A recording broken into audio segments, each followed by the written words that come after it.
All right, comrades. So, back to capital. On to the fetishism of the commodity and its secret. So, in the lead ups to this, obviously, we sort of went through all of the processes that go into, determining.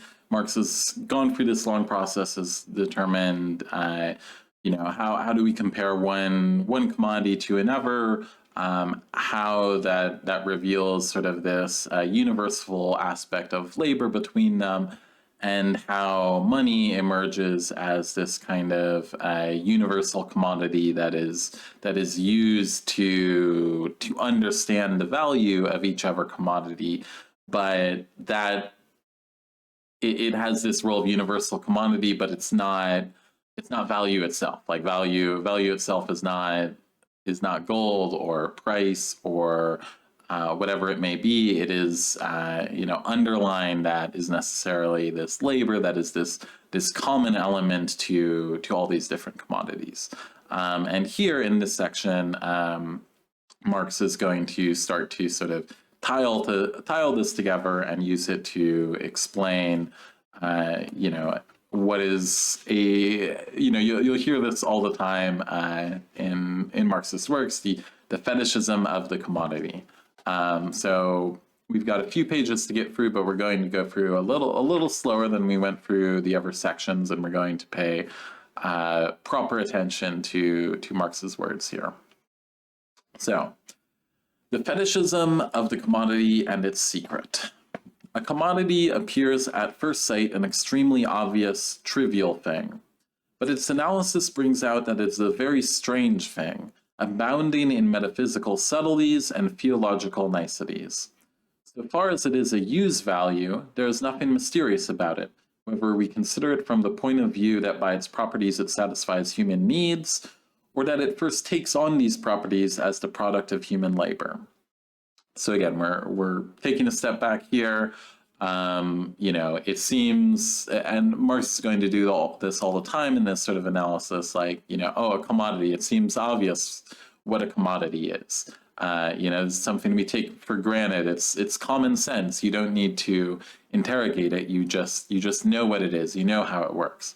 But when you dive into it, you really try to understand it. There's something much more complex underneath this. And so Marx has sort of shown how, underlying this form of the commodity, you have all these other understandings of the relationship of different commodities to each other, the relationship of labor, what is the actual value and product of it, and what it itself takes on. He talks here about, metaphysical subtleties and theological niceties. Again, like, value is not something you can find in that commodity, but every commodity has it. So how do we understand it? How do we understand this, metaphysical or theological aspect that this thing takes on for us? It is absolutely clear that, by his activity, man changes the forms of the materials of nature in such a way as to make them useful to him. The form of wood, for instance, is altered if a table is made out of it. Nevertheless, the table continues to be wood, an ordinary, sensuous thing. But as soon as it emerges as a commodity, it changes into a thing which transcends sensuousness. It not only stands with its feet on the ground, but, in relation to all other commodities, it stands on its head, and evolves out of its wooden brain grotesque ideas, far more wonderful than if it were to begin dancing of its own free will. Again, like wonderful literary language by Marx here.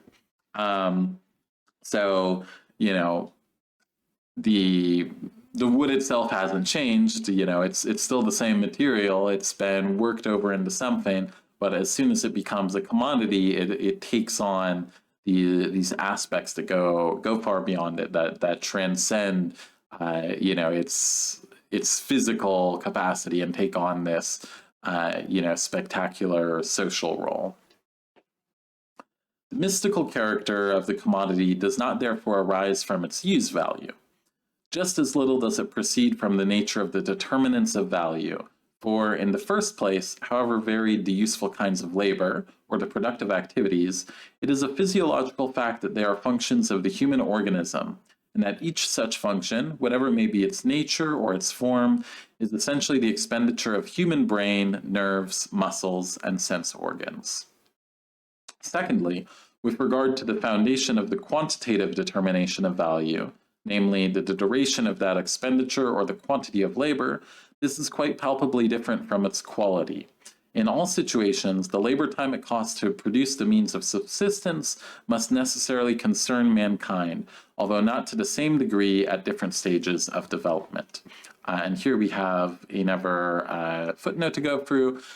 Among the ancient Germans, the size of a piece of land was measured according to the labor of a day. Hence, the acre was called Tagewerk, Tagewan, Manwerk, Manskraft, Mansmad, Manshauet, etc. See George Ludwig von Mauer, and here he has a reference to a German book. And finally, as soon as men start to work for each other in any way, their labor also assumes a social form. So again, re-emphasizing that, labor, whatever its form, whether it be literally carving wood or using, in this case, he refers to, your sense organs, your nerves. Those are the things we're employing lots in most labor today. And that however different that kind of labor, it is, they have this sort of shared aspect of being labor. And in terms of again, on the second point with the quantitative determination of value, this is different than its quality, but that there is, as soon as we enter into a broader society, that labor is going to take on a social form and be judged against the rest of that society. So that term of socially necessary labor time, which is going to be an averaged formed by society and throughout the society based off of the average productivity of labor across that society. Whence, then, arises the enigmatic character of the product of labor, as soon as it assumes the form of a commodity. Clearly, it arises from this form itself. The equality of the kinds of human labor takes on a physical form in the equal objectivity of the products of labor as values. The measure of the expenditure of human labor power by its duration takes on the form of the magnitude of the value of the products of labor. And finally, the relationship between the producers, within which the social characteristics of their labors are manifested, take on the form of a social relation between the products of labor. So here we're starting to get into this element that Marx is drawing out, where we are dealing with relationships that are fundamentally, social relationships between us, between laborers, between different laborers and on our labor time. But these social relations pass through this form of the commodity. And so what we have, this sort of relationship plays out with these commodities negotiating with each other, basically. Like we have something that is at its core a social relationship between human beings, between laborers, but the mechanisms of it being regulated, the mechanisms of what is the socially necessary labor time, the mechanisms of the relative value and interchangeability, these don't play out between us as laborers. They all pass through this prism of the commodities that then circulate through the market. And so the commodities appear to kind of take on that relationship. What is in reality relationships between people begins to appear as relationships between objects, between commodities, between the products of our labor, rather than what is the actual foundation, which is the actual foundation is the social relationship between different human beings. And so we are seeing a world that is expressing this human reality through these physical objects, through these physical commodities that then appear to take on a life of their own. The mysterious character of the commodity form consists therefore simply in the fact that the commodity reflects the social characteristics of men's own labor as objective characteristics of the products of labor themselves, as the socio-natural properties of these things. Hence, it also reflects the social relation of the producers to the sum total of labor as a social relation between objects, a relation which exists apart from and outside the producers. So again, we have a relationship that is fundamentally between human beings, but how is it being expressed in the economy? How is society regulating this between itself? It's all passing through these objects that then appear to be the real relationship. We appear to be dealing with a relationship that is between objects, and that conceals the fact that what we're really dealing with is a relationship between human beings, between each other. Through this substitution, the products of labor become commodities, sensuous things, which are at the same time suprasensible or social. In the same way, the impression made by a thing on the optic nerve is perceived not as a subjective excitation of that nerve, but as the objective form of a thing outside the eye. So let's pause here to make sure we just go through this last line carefully.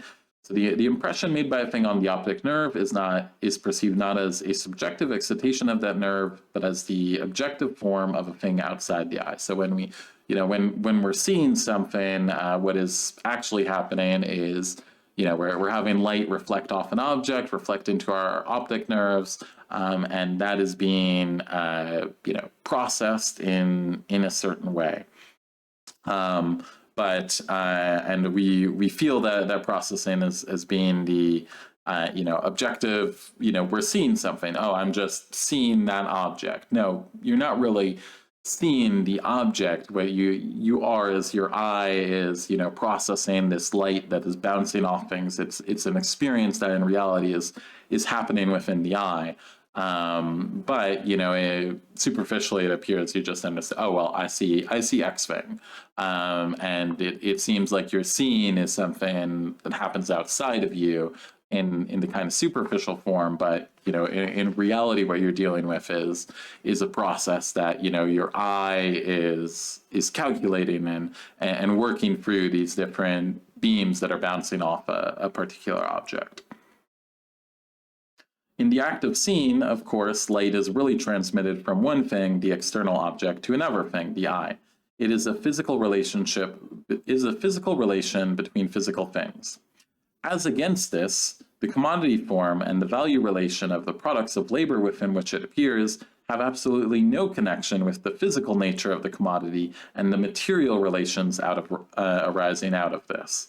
It is nothing but the definite social relations between men themselves, which assumes here, for them, the fantastic form of a relation between things. So yeah, here's an excellent sentence to pause on, restate. It is nothing but the definite social relation between men themselves, which assumes here, for them, the fantastic form of a relation between things. So again, we are beyond the sort of metaphor that is drawn with vision, which does ultimately still have a basis in physical reality and materiality because, well, there is light bouncing off the thing and being reflected in your eye. Here with the commodity, we are dealing with something that is entirely a social relationship, and yet we are seeing and understanding it through it rather than through society. We are seeing it as being this thing acting rather than, understanding the embeddedness of that form and of what goes into that form within our own labor, our own action, our own regulation of and management of the products of nature. It is nothing but the definite social relations between men themselves, which assumes here for them the fantastic form of a relation between things. In order, therefore, to find an analogy, we must take flight into the misty realm of religion. There, the products of the human brain appear as autonomous figures endowed with a life of their own, which enter into relations both with each other and with the human race. So it is in the world of commodities with the products of men's hands. I call this the fetishism which attaches itself to the products of labor as soon as they are produced as commodities, and is therefore inseparable from the production of commodities. So yeah, here we have his clear definition of, this is the fetishism of commodities. The fetishism of commodities is how these relationships between human beings are seen and, understood in a common sense way as being these relationships between things. It's the way in which these things we produce usurp the kind of sociality which is essential to all our work, to all our labor, to all our relationships between each other. It is sort of usurped by these commodities that tend to take on a form and life of their own in a way that kind of mystifies the reality of what is going on and makes it difficult for us to understand the reality that lies behind these commodities that we are dealing with in our process of living under a capitalist system built around commodity production and around the sale of commodities. As the foregoing analysis has already demonstrated, this fetishism of the world of commodities arises from the peculiar social character of the labor which produces them. Objects of utility become commodities only because they are products of the labor of private individuals who work independently of each other. The sum total of the labor of all these private individuals forms the aggregate labor of society. Since the producers do not come into social contact until they exchange the products of their labor, the specific social characteristics of their private labors appear only within this exchange. In other words, the labor of the private individual manifests itself as an element of the total labor of society only through the relations which the act of exchange establishes between the products and through their mediation between the producers.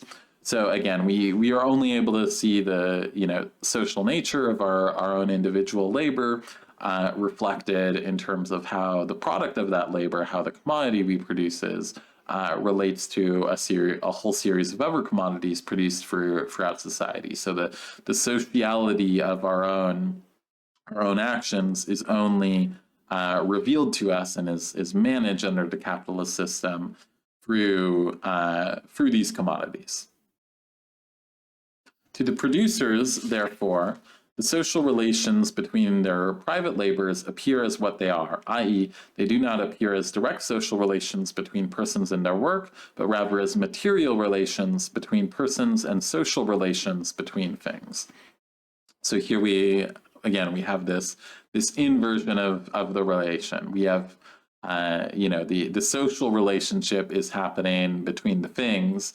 The sociality is encapsulated in the commodities, and we are just left with the sort of material relationship between people.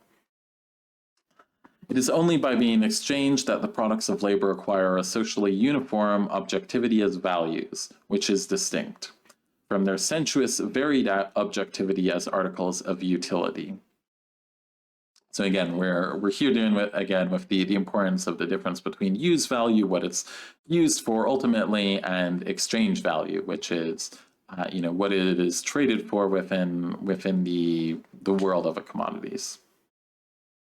This division of the product of labor into a useful thing and a thing possessing value appears in practice only when exchange has already acquired a sufficient extension and importance to allow useful things to be produced for the purpose of being exchanged, so that their character as values has already to be taken into consideration during production. So again, for this to emerge, you have to, for this to take on the significance that it has today, you have to have a certain amount of incorporation into the world market, into a generalized market built around commodity production for this to take effect. So it's not just that, oh, there's some trade, so there's capitalism. No, it has to be generalized as a form on a significant enough scale that it permeates all social relationships. So if you're a peasant and you're mostly producing things for your own use value, for your own use that you're going to eat, that you're going to store and cook during the winter, and then, well, maybe on the side you sell some wool. Yes, that bit of wool you're selling is going to kind of enter into exchange in a certain way. But this sort of generalization of social relationships around commodity production is dependent on a world in which basically every commodity is up for sale, and in which you have to trade and exchange for all or almost all of the use values that you're actually going to need or use to reproduce your own life. From this moment on, the labor of the individual producer acquires a twofold social character. On the one hand, it must, as a definite useful kind of labor, satisfy a definite social need, and thus maintain its position as an element of the total labor, as a branch of the social division of labor, which originally sprang up spontaneously. On the other hand, it can satisfy the manifold needs of the individual producer himself only insofar as every particular kind of useful private labor can be exchanged with, i.e. counts as the equal of every other kind of useful private labor. Equality in the full sense between different kinds of labor can be arrived at only if we abstract from their real inequality, if we reduce them to the characteristic they have in common, that of being the expenditure of human labor power, of human labor in the abstract. The private producer's brain reflects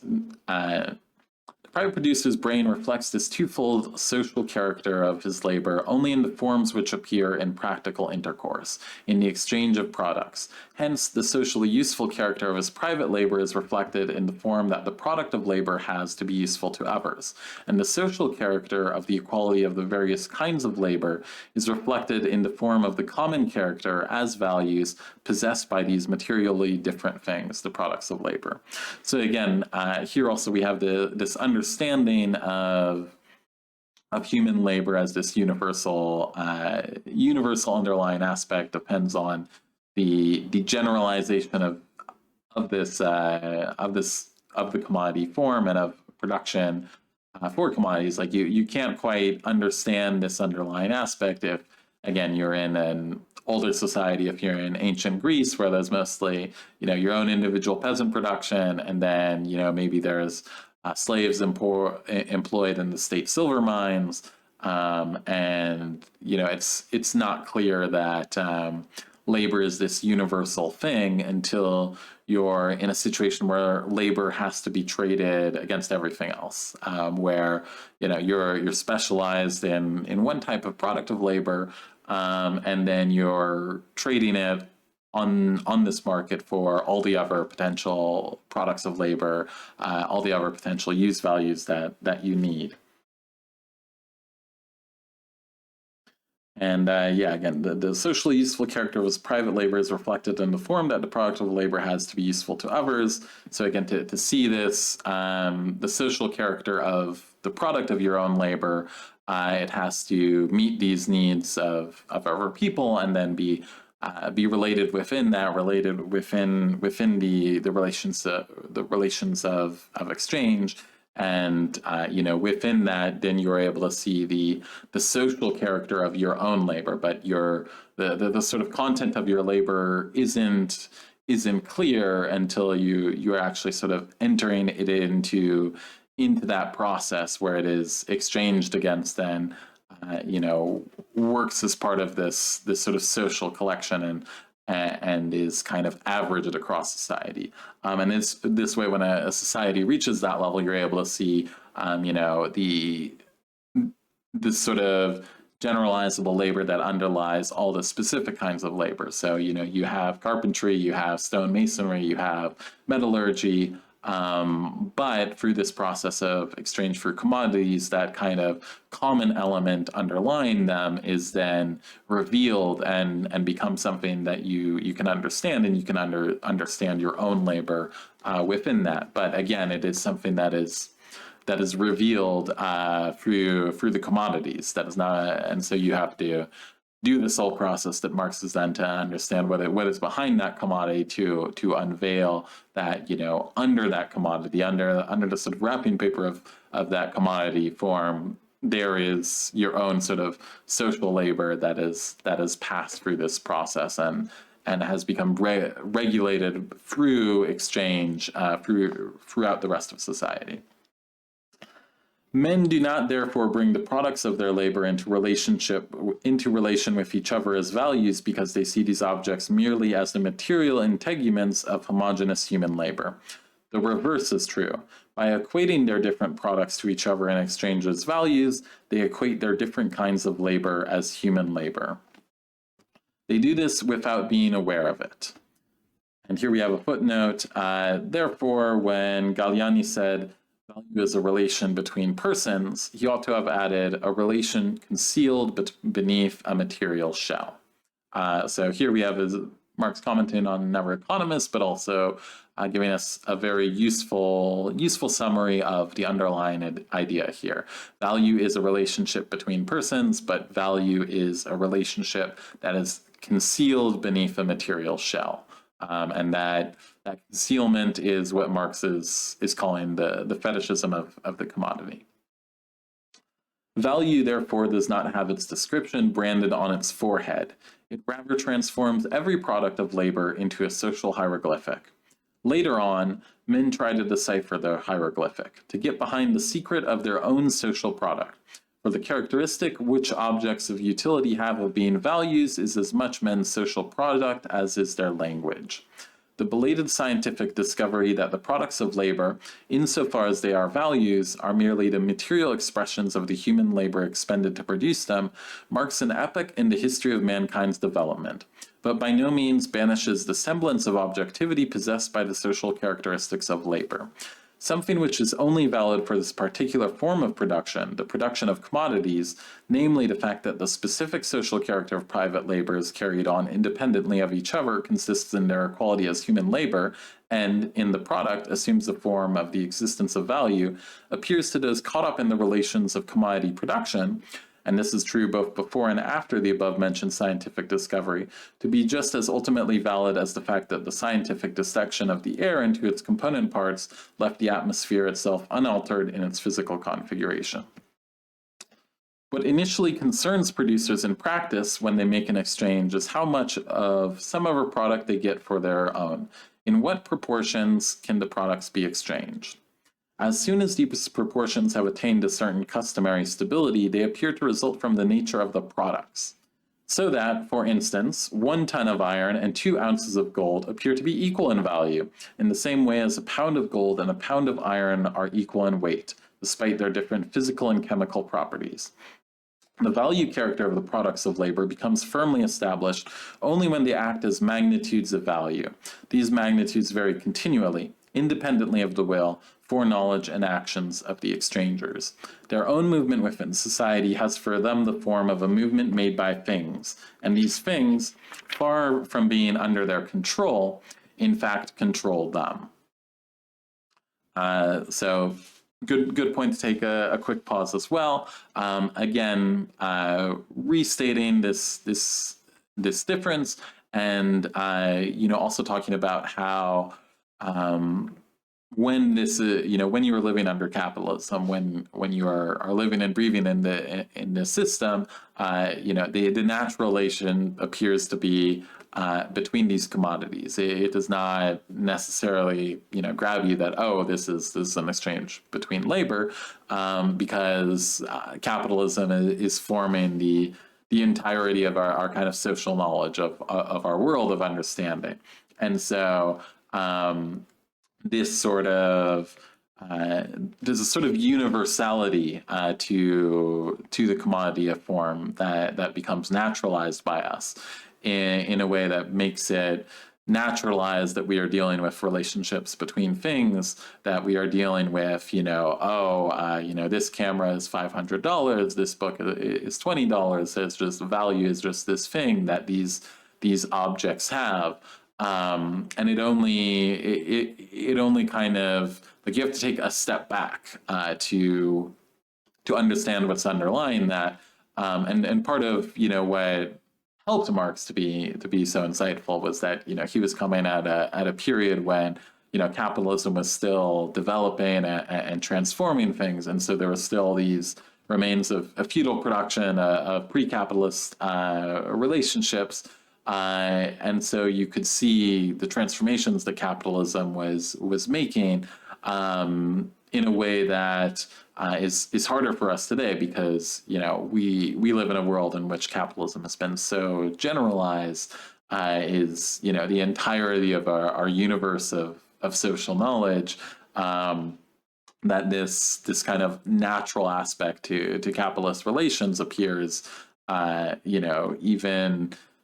It can be even harder to break from that, because that's all we've ever known. All we've ever known is a world where, all these things have prices and they're competing with each other, exchanging with each other. All of our needs are necessarily, related between these objects. Oh, hey, Rista Tavafe, welcome in with the one person raid. You're just in time. For the fetishism of the commodity. So yeah, talking about the the way in which, especially in today, it's even harder to break from this, because we don't even see any leftovers of a pre-capitalist mode of production, and so it becomes harder to understand that these relations that objects are taking on are not in fact these natural universal elements. And again, as he ends these last few phrases, their own movement within society has for them the form of a movement made by things, and these things, far from being under their control, in fact control them. So with this inverted social relationship, not only is the appearance difficult, but in fact we are finding ourselves controlled by these things, by these commodities. Not only are we not seeing the social labor that underlies them, but these commodities, as they are trading and exchanging, begin to command us. And so what is fundamentally a social relationship between different human beings has been inverted into the social aspects of that relationship, all being controlled by the objects. And now the objects are commanding and controlling us. And we're no longer able to see the social nature of that relationship, and we're suddenly being commanded by algorithm and market prices that appear to go far beyond us. The production of commodities must be fully developed before the scientific conviction emerges from experience itself that all the different kinds of private labor, which are carried on independently of each other and yet as spontaneously developed branches of the social division of labor, are in a situation of all-around dependence on each other, are continually being reduced to the quantitative proportions in which society requires them. And the reason for this reduction is that in the midst of the accidental and ever-fluctuating exchange relations between the products, the labor time socially necessary to produce them asserts itself as a regulative law of nature. In the same way, the law of gravity asserts itself when a person's house collapses on top of him. Here we have another side note by Marx. What are we to think of a law which can only assert itself through periodic crises? It is just a natural law which depends on the lack of awareness of the people who undergo it. So again, we're dealing with the regulation of the social relationship between persons that then takes on this form of the objects, this form of the commodities. It's sort of processed through these relationships around the socially necessary labor time, which is, again, as we were talking about earlier in discussions in Capital, the socially necessary labor time is something that is changing as time goes on, because it becomes more productive to produce one thing. There are new techniques, there's new concentration of how that's produced, and so to regulate that sort of socially necessary labor time, and that is then regulated through these market relationships, through the different prices and the transformations in prices. And then, we are sitting there with our socially necessary labor time, and we're like, oh, well, the price of things changed. The price of my labor has gone down or has gone up. But we're seeing it as, the price of these things, rather than the sort of underlying social relationship between each other, in which the socially necessary labor time to do something has gone up or down due to the different kind of developments and transformations that we've undergone. The determination of the magnitude of value by labor time is therefore a secret hidden under the apparent movements in the relative values of commodities. Its discovery destroys the semblance of the merely accidental determination of the magnitude of the value of the products of labor, but by no means abolishes that determination's material form. Reflections on the forms of human life, hence also scientific analysis of those forms, takes a course directly opposite to their real development. Reflection begins post festum, after the feast, and therefore with the results of the process of development ready to hand. The forms which stamp products as commodities, and which are therefore the preliminary requirements for the circulation of commodities, already possess the fixed quality of natural forms of social life before man seeks to give an account not of their historical character, for in his eyes they are immutable, but of their content and meaning. Again, the historical character here, he's talking about how it becomes naturalized. It seems like, oh, this is just how commodities have always been. There have always been things with values. And this, of course, gets to absurd levels with, some capitalist economists who, basically see all of human history as like, well, we were all just waiting to discover the laws of capitalism, and so, everything that humanity did before made no sense. It was just irrational state structures standing in the way of the development of the marketplace, because, we all know that the natural form of everything is to just have a price and be traded among other things.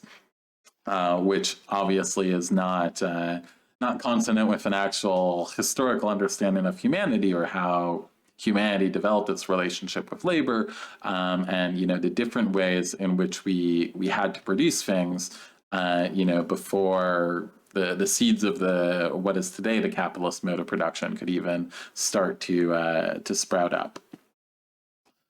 The forms which stamp products as commodities, and which are therefore the preliminary requirements for the circulation of commodities, already possess the fixed quality of natural forms of social life before man seeks to give an account not of their historical character, for in his eyes they are immutable, but of their content and meaning. Consequently, it was solely the analysis of the prices of commodities which led to the determination of the magnitude of value, and solely the common expression of all commodities in money which led to the establishment of their character as values. It is, however, precisely this finished form of the world of commodities, the money form, which conceals the social character of private labor and the social relations between the individual workers. By making those relations appear as relations between material objects instead of revealing them plainly. If I state that coats or boots stand in a relation to linen because the latter is the universal incarnation of abstract human labor, the absurdity of the statement is self-evident. Nevertheless, when the producers of coats and boots bring these commodities into a relation with linen, or with gold or silver, and this makes no difference here, as the universal equivalent, the relation between their own private labor and the collective labor of society appears to them in exactly this absurd form. So again, and here, insightful as well, he's mentioning how there isn't, there's no reason that it has to be gold or silver. The universal equivalent could be anything. In our own day, it has taken on a different form related to, the U.S. dollar, the dollar's relationship to treasury debts, to the stock exchange, to all those things that you can use the U.S. dollar for, in which a dollar that does not have a gold or silver backing has become the global universal equivalent. And that can be possible because, it's not anything magical about gold that makes it the universal equivalent. It's just that it is the universal equivalent because it's the most suited, the most it was in that period what you could most easily use to divide into pieces, to exchange, to trade, and to take on this aspect of the universal commodity that is used to understand the labor behind all other commodities. The categories of bourgeois economics consist precisely of forms of this kind. They are forms of thought which are socially valid and therefore objective for the relations of production belonging to this historically determined mode of social production, i.e. commodity production. The whole mystery of commodities, all the magic and necromancy that surrounds the products of labor on the basis of commodity production, vanishes therefore as soon as we come to other forms of production. So here we have a very good statement by Marx on what he sees bourgeois economics of being. Bourgeois economics are forms of thought which are socially valid and therefore objective for the relations of production belonging to this historically determined mode of social production. So bourgeois economics, it can do some things very well. If you are trying to understand, how will prices work in this specific market and these specific market conditions that presuppose all the conditions necessary for capitalism and the presence of the capitalist state. If you presuppose all this stuff and you want to understand, how is the market around this or that going to work? How is the market around derivatives going to work? How is the market around even the universal equivalent going to work, i.e. the money? So, inflation, deflation, the relationship between currencies. Bourgeois economics can do that very well. In some cases. In other cases, it doesn't do it so well, and there are obviously huge disputes even between bourgeois economics around that. But Marx isn't saying that bourgeois economics is worthless. Thanks for the follow, Rocktrot, as well. But yeah, so Marx isn't just throwing away bourgeois economics. He's not like, oh no, there's nothing you can learn there. There's nothing useful there. He's pointing out that bourgeois economics presupposes all these conditions that we can't really presuppose if we want to understand the social relationships that are going on here. There's more to economics. There is no more to what political economy is than just understanding market movements. And today, bourgeois economics is largely, not exclusively, but it is largely, building mathematical models to predict markets, building different models of how markets should or will work in this or that context, developing theories around, how best is it to manage interest rates, and how best to manage the market around capital itself, or the market around different loans. And it's not that there's nothing useful you can get out of that, or that there's no validity to it. You could even use it quite well in some cases to get rich on the stock market if you're lucky, though most don't. But all of that sort of bourgeois economics is basically, it's presupposing this entire social world, which has not been present for the majority of human existence. We have not, for the majority of human existence, been producing things that are exchanged in a sort of global market between other things, in which the things are taking on the sort of sociality of our relationship with each other and our experience with each other. And this is, what has kind of happened with bourgeois economics since the days of Marx, is just, are mostly focused on that. It's mostly learn how a market works, learn how to create favorable market conditions, or this is our prediction for how the rental market should work or would work. This is our prediction for how any particular abstract market will work, and what they would define as like a rational agent would work within it, which is a whole nother discussion that we won't get into here. But again, Marx he's not just saying, oh, bourgeois economics is completely useless, it's inaccurate. He's saying that bourgeois economics is itself trapped in this understanding of economics as an understanding between things. It is understanding economics in our society through this prism in which the objects have taken on the content of our own sociality. The objects have encompassed our own social relationships. And then it is presupposing that as kind of the universal condition of humanity in a way that doesn't stand up to a wider understanding of human history, and that also, remains concealed, remains within this circus mirror funhouse of the exchange between commodities, and does not let us see this sort of broader sociality that underlies that. And obviously when you don't dive into that, you can't begin to think about what is something that could supersede our current form. If our current economic form, if our current sociality governed by these commodities is run, is something that hasn't always been there, then it won't necessarily always be there. And so there's the potential for something to go beyond that.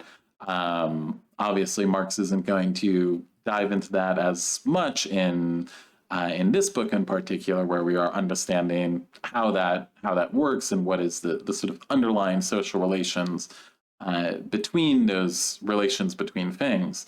But that is kind of the important aspect to take out here. And again, there's this stereotype of Marx as Marx just being, or Marx as being like, oh yeah, no, we're just going to deny, that there's any validity to economics works or bourgeois economics. No, it's not that there's no validity to that. It's that it's working within the funhouse. It's that it's working within this particular cage, which is the cage under which we're all operating now, but which does not have a universal aspect, and that there's a universal sociality to the labor underlying the things that is a deeper social understanding that points to something that could eventually go beyond this prism of relationships governed by things. As political economists are fond of Robinson Crusoe stories, and here is a footnote, even Ricardo has his Robinson Crusoe stories. Ricardo makes his primitive fisherman and primitive hunter into owners of commodities. So here, this is something that was more popular in the 19th century, but I mean, the better end, actually, the Robinson Crusoe story of today, it's gotten tremendously popular again, but not in the form of Robinson Crusoe story. The Robinson Crusoe story of the day is like the survival crafting, the RPG, basically. It's like Valheim, or even like Ark Survival. I mean, there's millions of them that came out. There's the pirate one that came out not too long ago, Windrose, that I was playing with my friend. That's pretty good. But it's basically like you start there with no skills. You get thrown into the island, and then you have to pick up pieces of wood. You have to pick up stones. You use labor to transform that into an object, and you're this sort of universal subject that's just kind of arrived on this island, and then you're building out, you're doing the labor yourself to build out things from nothing, and it's a way that sort of presupposes this individual that's kind of arriving from capitalist society and entering into this island and immediately being like, oh yeah, X labor for that thing, X labor to build the hut, to collect the stones, etc.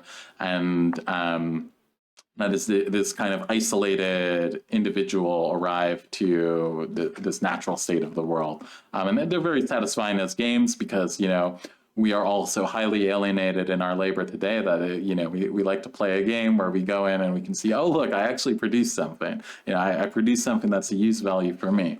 But it's this kind of artificial environment that doesn't have a relationship to how humanity actually existed in those states. Human society was not a product of an individual being abandoned in an island and then calculating the labor to build out all of civilization themselves. No, it was social relationships. We were there as tribes, as clans, with relationships to each other. In a way that would be very alien to this kind of magical individual who shows up. So it's kind of funny and emblematic that there was a long time where this reference to Robinson Crusoe would seem like very out of date and weird. But basically, the revival of the survival crafting genre of video games has basically created a new Robinson Crusoe ever since Minecraft, basically.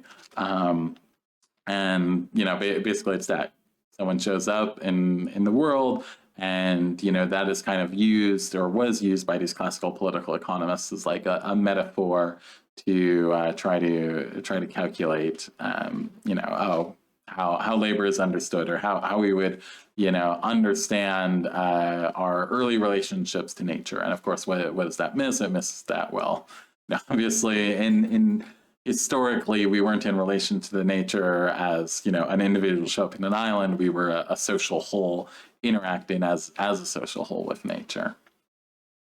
What about the zombie survival genre? I mean, a lot of them have, the generic enemies, whether they're upper pirates or, what it may be. I don't know where to fit the zombies in quite yet, but we'll have to work about that. Obviously, Animal Crossing and Stardew Valley are clear petty bourgeois fantasies of people liking to. I mean, there's a reason people like those fantasies of being close to the products of your labor, because we're at a point where we went so far in capitalism that even early capitalist production, where early capitalism, well, you might be an artisan making a shoe and you're stuck making shoes all day, but at least you see that shoe you're making. Today what are we doing? We're working. We're doing one piece of text within a marketing machine of thousands of people that, produces the artificial use value behind a particular brand that is then trying to sell, this shoe above market rate with, the value we've added by marketing. And it's just incredibly abstract to the point where having a sort of continuity of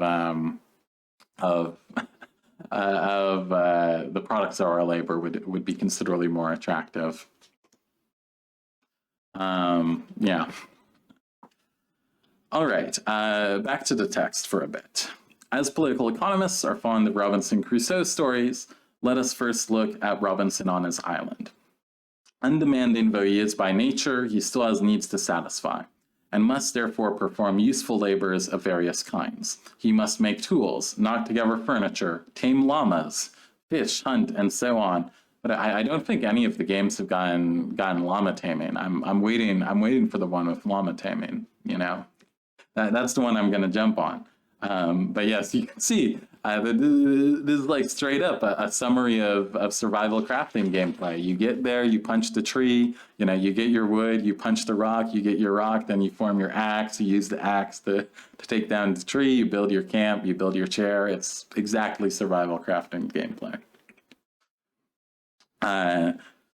Tame llamas, fish hunt, and so on. Of his prayers and the like we take no account here, since our friend takes pleasure in them and sees them as recreation.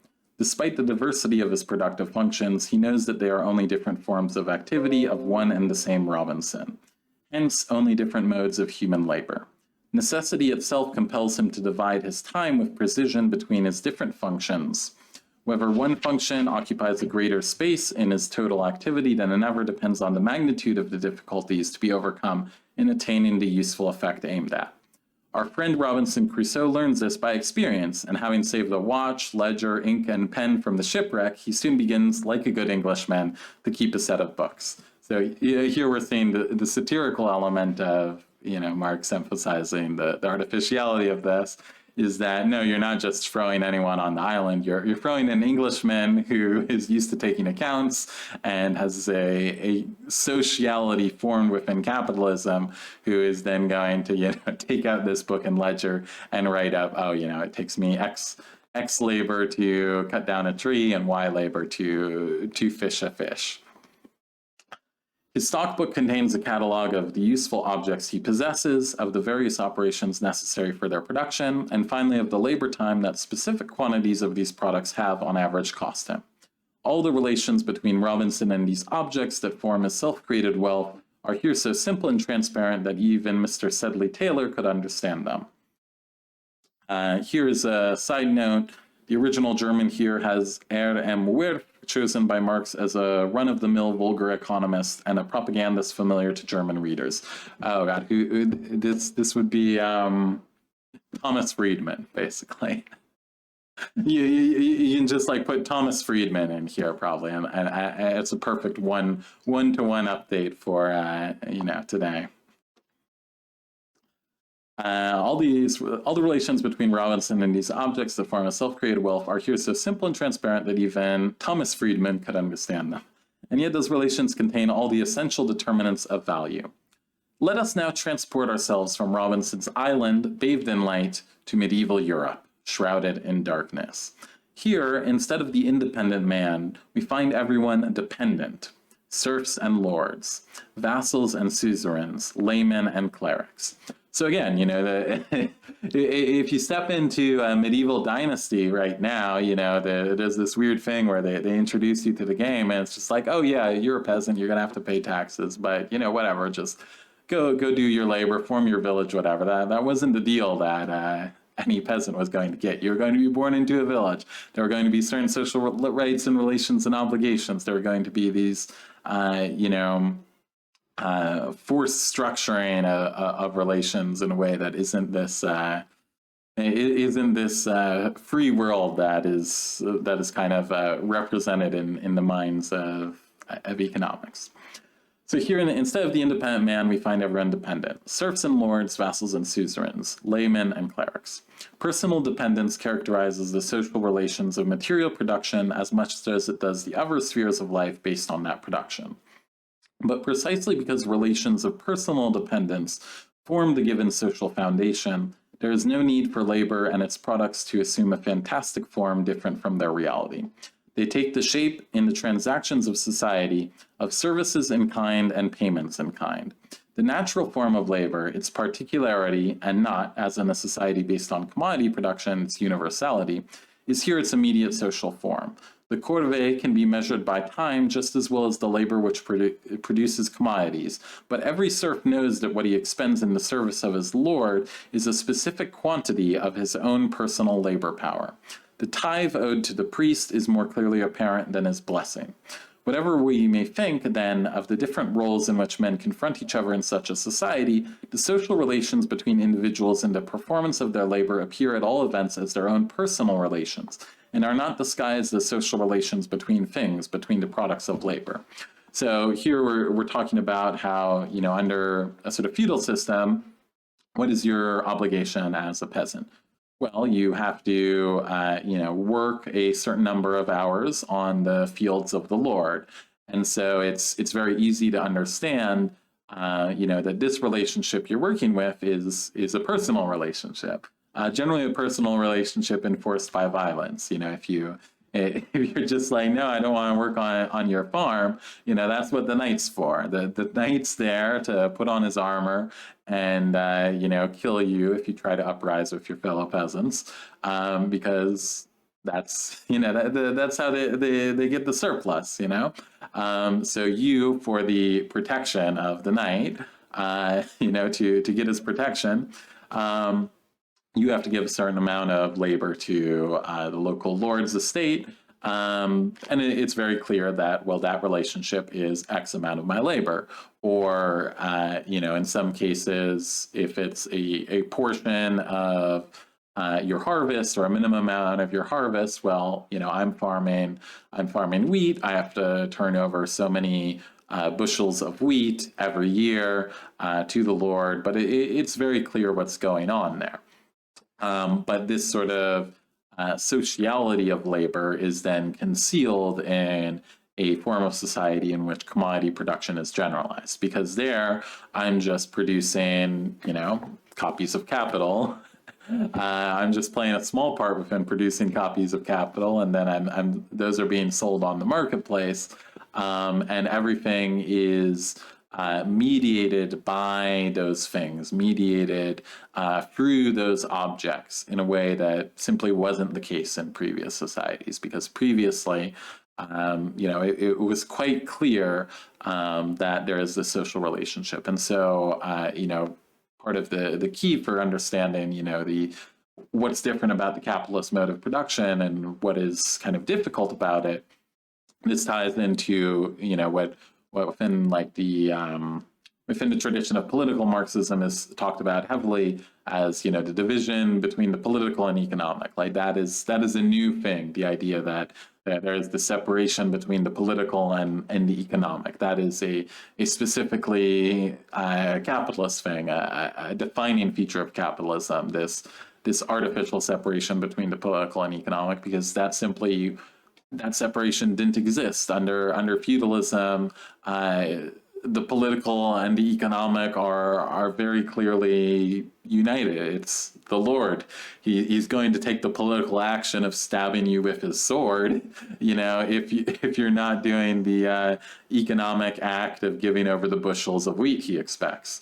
And obviously you have your chance within that to rise up, to impose, get a better deal as a peasant. Maybe you join a new colony, often, Eastern Prussia, where the forest hasn't been hewn up, and so you're able to get a better deal as a colonist under feudalism. But ultimately you're talking about economic and political relations that are united, essentially. And it is only under this capitalist mode of production that you get this division in which there is this supposed separate economic, and it's different outside of the political sphere.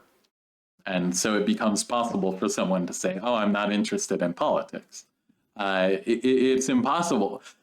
Under pre-capitalist modes of production, you can't say you're not interested in politics, because it's, your politics is handing over the bushels of wheat or getting stabbed. You can't just not be interested in not getting stabbed. You're not going to live for very long. For an example of labor in common, i.e. directly associated labor, we do not need to go back to the spontaneously developed form which we find at the threshold of the history of all civilized peoples. Here we have a long footnote. Let's go through this since it's early. A ridiculous notion has spread abroad recently that communal property in its natural, spontaneous form is specifically Slav, indeed exclusively Russian. In fact, it is the primitive form that we can prove to have existed among Romans, Teutons, and Celts, and which indeed still exists to this day in India, in a whole range of diverse patterns, albeit sometimes only as remnants. A more exact study of the Asiatic, and specifically of the Indian form of communal property, would indicate the way in which different forms of spontaneous primitive communal property give rise to different forms of its dissolution. Thus, the different original types of Roman and Germanic private property can be deduced from the different forms of Indian communal property.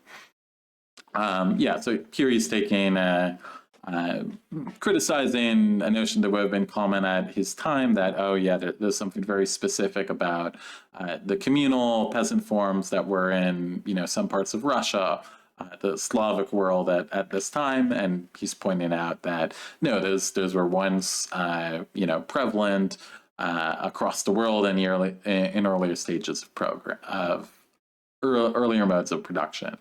Going all the way back to the Celts, to the Gauls, going back to different, in some way even pre-feudal, pre-classical formations of communal property that were around. Let me get a little bit of water because a lot of reading.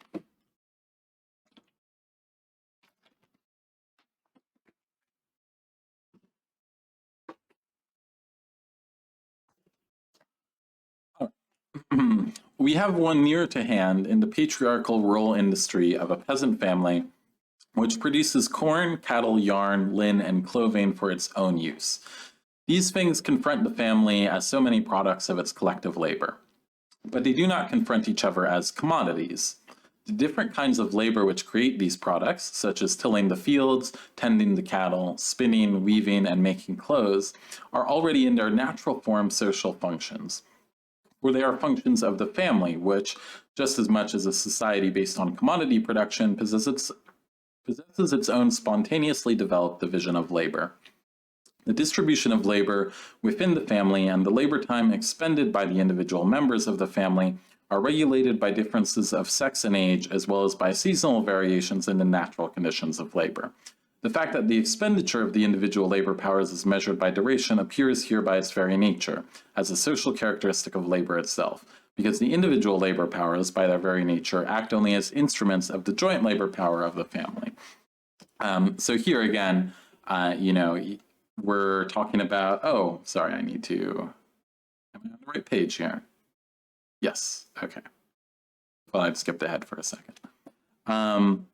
Yeah, he's talking about, within the peasant family, which is something that basically doesn't exist at this stage in history now. There are some places where you kind of have it, but not really at a meaningful sense, because very few people are, weaving their own clothing at this point, doing all that labor in-house. Even most modern peasants, they're going to be, producing some things, but then buying clothing, buying toys, buying different objects, and are going to be heavily incorporated into market production. But under this earlier peasant mode of production, there are these different kinds of labor being used to produce a thing, but these things don't emerge as commodities because they aren't then traded on any sort of marketplace against other commodities. They're both produced and used within this sort of collective sociality of the individual peasant family. So, you're spinning and weaving and putting together your own clothing. You're both producing it and you're getting the sort of use value out of it there within this own sort of tiny sociality. But they're not then entering into the marketplace and being related all among each other. You're instead having these divisions that, in this case, often corresponded to the family, or in sort of broader discussions of these different kinds of earlier modes of production. Like you go back to ancient Greece, and it was so like, Athens had many small peasant proprietors who would form the sort of voting base of Athenian society. And then you would also have these silver mines, which were basically all slaves working in the silver mines that Athens would get from their imperial adventures and trade, or whatever it may be.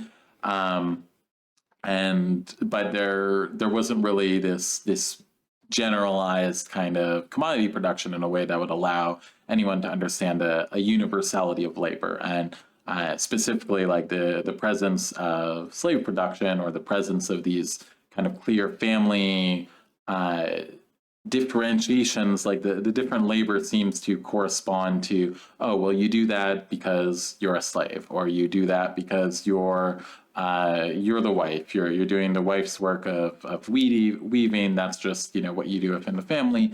And so it's only when you are entering into a situation in which there is that universal commodity production, in which everything is being produced, everything is then being traded and expended, and everything is dependent on this sort of universal social labor. Well, at that point, you begin to see and understand this sort of universal subject of labor, which is not present and doesn't exist, doesn't have a reality before you're sort of immersed in that commodity trading society. Let us finally imagine, for a change, an association of free men working with the means of production held in common and expending their many different forms of labor power in full self-awareness as one single social labor force. All the characteristics of Robinson's labor are repeated here, but with the difference that they are social instead of individual. All Robinson's products were exclusively the result of his own personal labor, and they were therefore directly objects of utility for him personally. The total product of our imagined association is a social product. One part of this product serves as fresh means of production and remains social. But another part is consumed by the members of the association as means of subsistence. This part must therefore be divided amongst them. The way this division is made will vary with the particular kind of social organization of production and the corresponding level of social development attained by the producers. We shall assume, but only for the sake of a parallel with the production of commodities, that the share of each individual producer in the means of subsistence is determined by his labor time. Labor time would in that case play a double part. Its apportionment in accordance with a definite social plan maintains the correct proportion between the different functions of labor and the various needs of the associations. On the other hand, labor time also serves as a measure of the part taken by each individual in the common labor and of his share in the part of the total product destined for individual consumption. The social relations of the individual producers, both towards their labor and the products of their labor, are here transparent in their simplicity, in production as well as in distribution. So here we're having one of the rare moments where Marx is talking Marx is stepping out to, imagine other things that would be possible beyond just understanding the capitalist mode of production itself. Let us finally imagine, for a change, an association of free men working with the means of production held in common. Well, this would be, going beyond the capitalist mode of production and creating something new out of one in which we already understand the universality, the universal character of labor, and in which we have this self-awareness of us being one single social labor force. And he's drawing a comparison, like this would be kind of a repeat of Robinson's labor here, but with the difference that this is now being directed, socially directed, consciously directed by all coming together. So what would going beyond the capitalist mode of production be? Well, according to Marx here, and according to the metaphor we've drawn out before, it would be like getting together with your buddies and playing a survival crafting game, which, lots of people are happy to do for, you get out, people like doing it so much that you get off work in 8, 10, 12 hours, and then you hit up your friends on Discord and you're like, let's get in there, let's play some Valheim, let's play Windrose, let's play whatever the flavor of the month survival crafting team co-op game is. And let's organize ourselves socially as an association of free men working with the means of production held in common to achieve our tasks in this virtual world. And we love being, we love unalienated labor so much that, we actually go ahead and, do it on our free time after a full day of exploiting ourselves in this sort of alienated capitalist labor. This whole paragraph is a very important point to return to, and it's something that I think, yes, this is actually, if you look at the back of Capital, this is the line they chose to go with. Let us finally imagine, for a change, an association of free men working with the means of production held in common. Now, using it as the back line for Capital is a little deceptive, because you're like, people think, oh yeah, he's going to talk a lot about, what that free association would be. No, this is like the paragraph where he goes into it, and then he's going to discuss it negatively or in other ways at points later in Capital, particularly when he starts to end talking about, there's a very famous part he ends talking about Australia and the difficulty they had initially just, making people naturalize the capitalist mode of production until later on in the process. But yeah, here, let us imagine an association of free men, and this is a social organization in which we have then we've gone from this division we currently have between the political and economic, and we've gone through this social process in human history where for much of our life the political and economic was very clearly united. You can't say you're not interested in politics if you're a slave. It's like you're a slave, bro. You can't not think about that. Politics. There is no out of politics if you're having the condition of slavery imposed on you. It's who you are.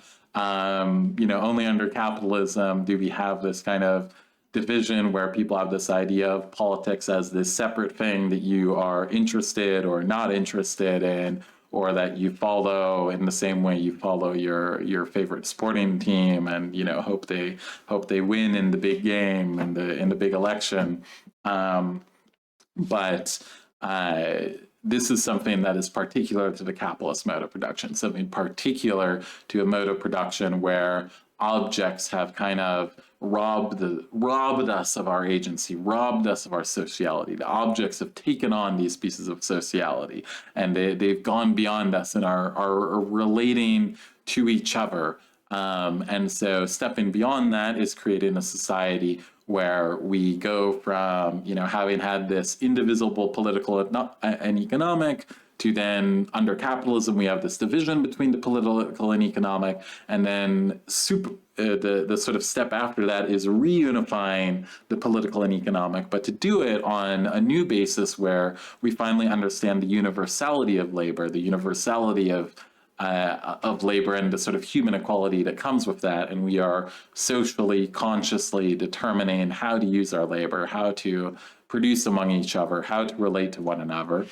And that looks in some ways, not unlike us and our buddies going into the survival crafting game and, playing together and figuring out how to build our pirate paradise or our, dwarven mine of Moria or whichever flavor of that we're choosing, and building a world and doing unalienated labor.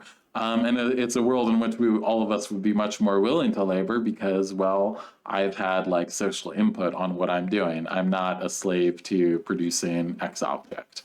But obviously getting to that requires, actually achieving that unification between the political and economic, and doing so in a way in which we have political control over it, in which the working class is able to exercise control actively, is able to, we're able to get together and determine what we're going to do and how to do it. But yeah, that's, it is funny reapproaching capital in a post Valheim world. I think my last engagement in depth with capital was before the rise of Valheim and all the games like that came after, and they're a wonderful parallel to draw with this Robinson Crusoe literary explanation that Marx had to work with in his own day. Anyways, this is a paragraph where Marx steps out and theorizes about that possibility beyond capital, but here he's going to pull us back in. We're going to move back to the capitalist mode of production, and we're going to be there for quite some time. So I'm going to grab a bit more water. As we leave the shores of Valheim and come back to the shores of bolts of linen and coats.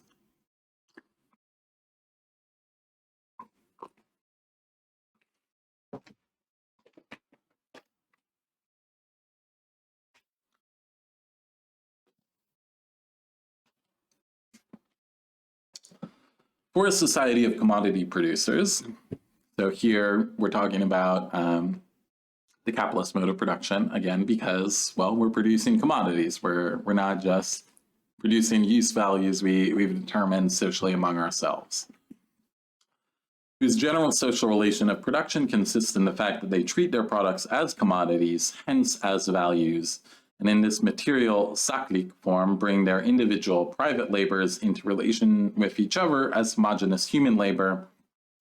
Christianity, with its religious cult of man in the abstract, more particularly in its bourgeois development, i.e. Protestantism, deism, etc., is the most fitting form of religion. In the ancient Asiatic, classical, antique, and other such modes of production, the transformation of the product into a commodity, and therefore men's existence as producers of commodities, plays a subordinate role, which, however, increases in importance as these communities approach nearer and nearer to the stage of their dissolution. Trading nations, properly so called, exist only in the interstices of the ancient world, like the gods of Epicurus in the Intermundia. And here we have a side note on this.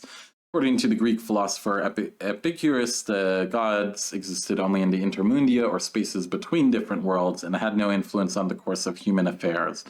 Very few of the writings of Epicurus have been preserved in their original Greek.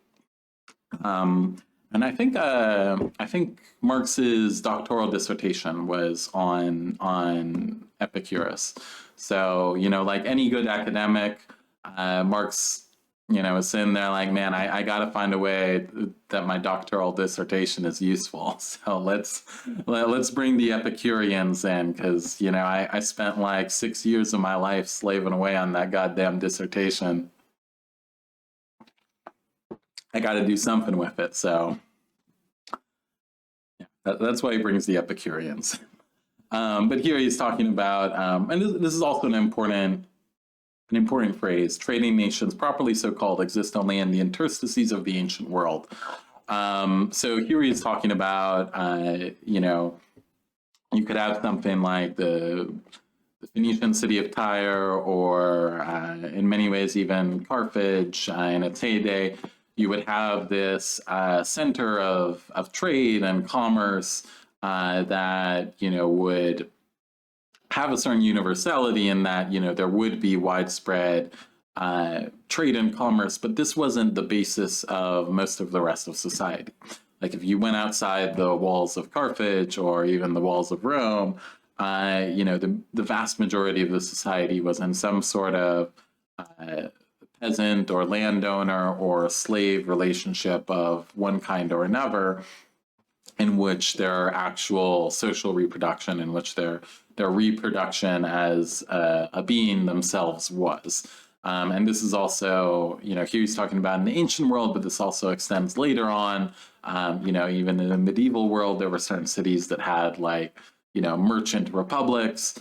But again, these were like the wider society was not reproduced on that basis, and they could only exist sort of as these separate parts living off of the surplus. Often in many cases, as trading nations, they would live off of being able to, trade between one place or another, and extract surpluses based off of that. But those have always been around, and certainly many of them, when there was the transformation to a sort of generalized capitalist mode of production, it was important the role that many of those trading states had played. But what really unlocked it was the generalization throughout society of commodity production, and it isn't generalized in these interstices.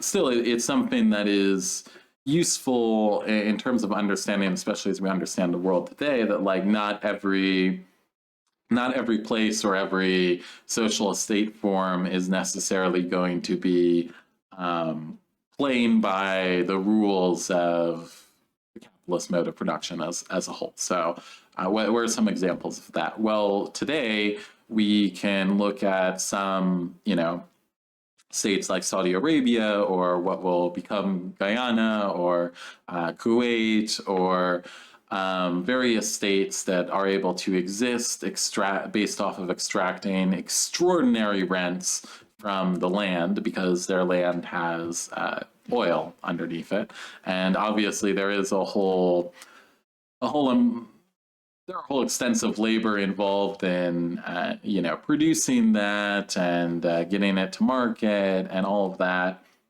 But those extraordinary rents allow the persistence of social forms that aren't really consonant with what we see generalized throughout the capitalist mode of production. So, you have emirate states where everyone is just living off of rent that the government distributes, and then you maybe have a finance center that's been built apart, or there is work and stuff being created, but you're not really dealing with a society that is properly hewn by the internal contradictions of capitalist production. No, instead they are living off of extraordinary rents, and then they bring in subcontractors, temporary workers to do one thing or another.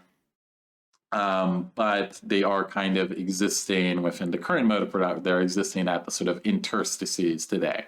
Under our current system, these are states that are living, and within the interstices of capitalism, living basically off of positions of extraordinary rent that are possible within capitalism for various contradictions that come up, and obviously. The capitalist mode of production is something that has to exist in the real world, and so there are places where it's harder to generalize all the forms, and many of these states are able to get by with you could have something like Saudi Arabia, this theocratic state, which is completely out of consonance with how the sort of universality of labor and all the necessary conditions of capitalist production, and they're able to do that because, they have extraordinary rent, and then they're able to subsidize significant sectors of the population to basically live just off of that. And so it's a state form that kind of exists at the interstices of capitalism without actually having a generalized society of classes in which there is significant class struggle. And obviously there is class struggle still, but it's muted. It's muted by these conditions of extraordinary rent. And so in the same way, there were these kind of merchant republics under feudalism, or ancient trading city-states, which existed at the interstices of the classical modes of production or the feudal mode of production. But those were not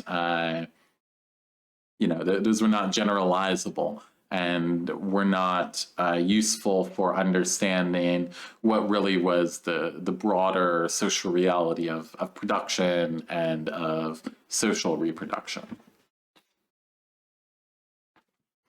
And here he also mentioned Jews and the poor as a polis society, so like the position that the sort of case position that Jewish people were forced into, especially under feudalism, and that continued for significant periods afterwards, in which they were forced into working in certain crafts and in certain areas of money lending, and so they were kind of forced into that area, but that wasn't the generalized social conditions that were reproducing the society as a whole, which in the vast majority of the society was this small peasant producer relationship, in which, again, the political relationship, the relationship with politics, is there's a guy with a sword who wants X bushels of wheat, and if you don't give him his bushels of wheat, he's going to stab you.